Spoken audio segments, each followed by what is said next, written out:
শেষ হয়েছে 4 দিনব্যাপী বাংলাদেশ বিনিয়োগ সম্মেলন। এতে বিশ্বের বিনিয়োগকারীরা অংশ নেন। মতামত তুলে ধরে বিএনপি সহ কয়েকটি রাজনৈতিক দলও। বিনিয়োগ সম্মেলনে অংশ নিয়ে পরিকল্পনার কথা জানিয়েছে বিএনপি।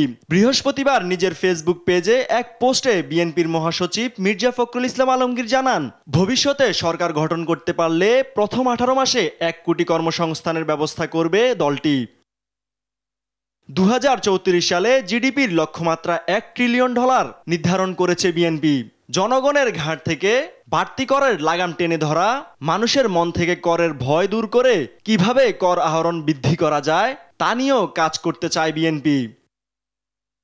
বাংলাদেশে বিদেশি বিনিয়োগ জনপ্রিয় করতে বিএনপি 11টি রেগুলেটরি পরিবর্তনের প্রস্তাব করেছে বলেও পোস্টে উল্লেখ করেন মির্জা ফখরুল। এর মধ্যে 8টি প্রস্তাবের কথাও তুলে ধরেছেন তিনি। সরকার গঠন করতে পারলে দেশের মানব সম্পদের কর্মদক্ষতা বৃদ্ধির ব্যবস্থা নেওয়া, প্রকৃত প্রশিক্ষণ ও প্রণোদনার ব্যবস্থা করে বৈদেশিক কর্মসংস্থানের পরিমাণ ও আওতা বৃদ্ধির জন্য বিএনপি অতীতের চেয়ে ব্যাপক সফলতা অর্জন করতে চায় বলে জানান মির্জা ফখরুল। ইউসুফ ভুঁইয়া, দেশ টিভি, ঢাকা।